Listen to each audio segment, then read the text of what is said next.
This will be the last video for the day until I talk about new cards, probably this evening. But the OCG ban list is out, and this is worth having a pretty interesting discussion on, because the way that I have a feeling that this is working is this will probably be a reflection of our next list and the way that the OCG is going about fixing their game's issues. So banned, we have Amazoness Archer and the new Cannon Soldier. The way that we've kind of seen these cards be used in the OCG is they're massively degenerate. Now, my problem with this is, instead of just hitting ABC Assault Core or whatnot like the TCG did, they're dancing around the subject matter at hand. I don't think that banning all these burn damage cards is a good, effective means to trying to fix their problems the way that they're going about it, but this is how the OCG feels that they need to fix these issues. So I'll give them some credit. So we can ban these two. And then the last ban card for this list is the Summon Sorceress herself. Now, this has been a long time coming, and I feel that the OCG likes dancing around needle fiber. I don't know what's going on with the OCG and their love for needle fiber, but why do we need to ban a card like needle fiber when we can just outright ban Summon Sorceress? This is no shocker to me. The fact that this card has not had a global release yet only solidifies the fact that we're going to be sticking with her for a little bit longer in the TCG. It just means that we're probably going to be accelerating her release globally here. So I wouldn't be surprised to see a special edition release of her, or her tucked into a set somewhere, so we can get her quickly taken care of in the future. But just be aware, this is the final ban card coming off of the OCG ban list. This list is fucking nuts, actually. Like, we're not done yet, ladies and gentlemen. There's still fucking more. That's right. You see it, ladies and gentlemen. Just so that you're not bamboozled, there you go. So, well, first off, yeah, we're just going to start here. They have freed a Dragon Ruler. I repeat, we have set free Tempest, Dragon Ruler of the Storms. This is not a drill, people. This is not a drill. The first Dragon Ruler to return from the depths of oblivion is Tempest himself. I am speechless. This is the first time I've seen a Dragon Ruler.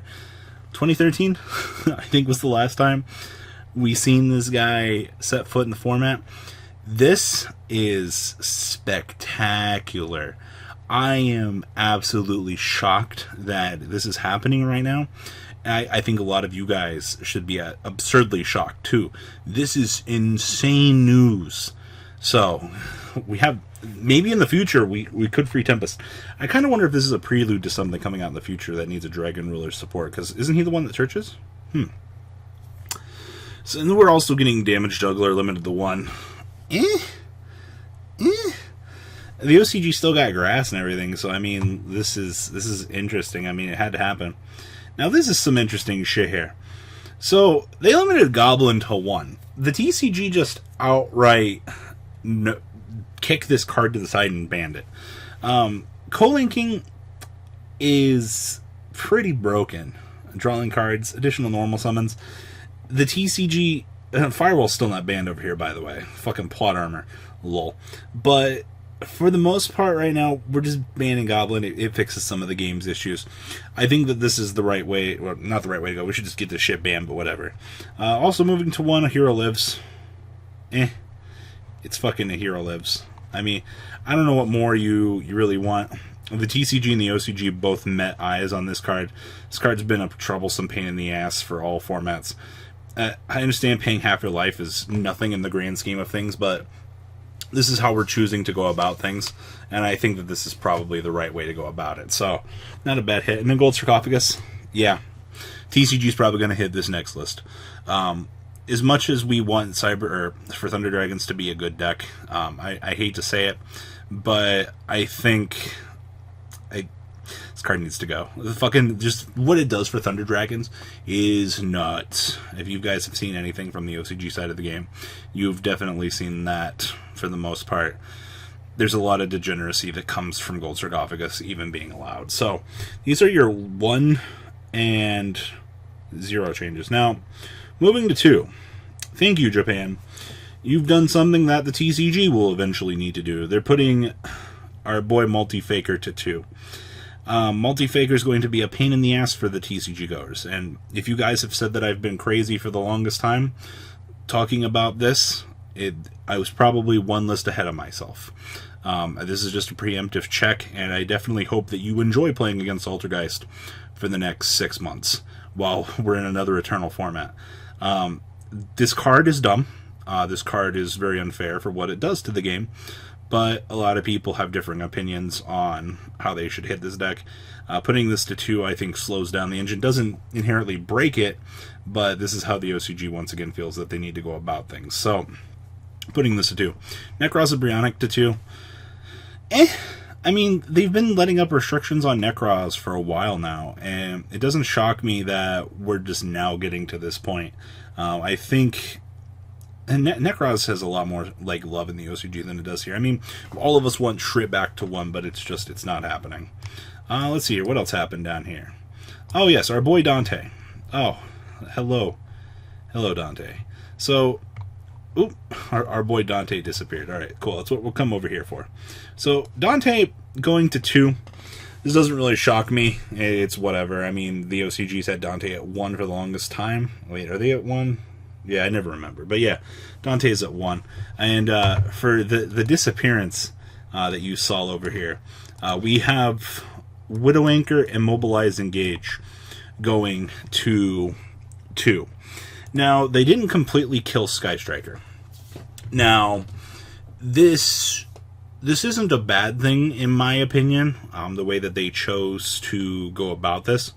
I think hitting the Sky Striker engine to a degree was a very good thing, but my issue here is you still left them at 2, which means the deck's still fucking functional. So they've got Hornet Drones at 1, and then Engage and Widow Anchor at 2. Probably going to continue to print support for this deck.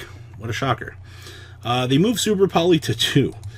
I thought the TCG was crazy for moving Super Poly to 1, but here we go. We're back at it again. We're moving Super Poly to 2 in the OCG. What are you doing, OCG? And then, of course, that grass looks greener, finally getting semi-limited. This is some shit that should have happened a very long time ago over there. I don't know what the OCG's fascination with grass is. The TCG took care of that as an issue with end-of-match procedures and things like that. I think it was a very good call for us to fundamentally hit grass. Well, the OCG is finally just now moving it from 3 to 2, so good job there. And then moving to 2, True King's Return. This is just kind of a light pass for True Draco. I think this is fine. I don't see any real issue with it. And the OCG is just now moving Ring of Destruction to 2. This one doesn't make any sense to me, but whatever. Now the Unlimiteds. Alistair the Invoker. So I don't know why they're just now moving Ali Boo Boo. This card's been doing nothing for the longest time. I think the OCG is more scared of this deck than we are. Now, this is the danger zone right here. They're moving drones to 3. Now, I don't know. The TCG has a deeper love for this shit than the OCG, it seems. So to see this even getting the chance to move back to 3, like, this is fucking dangerous right here.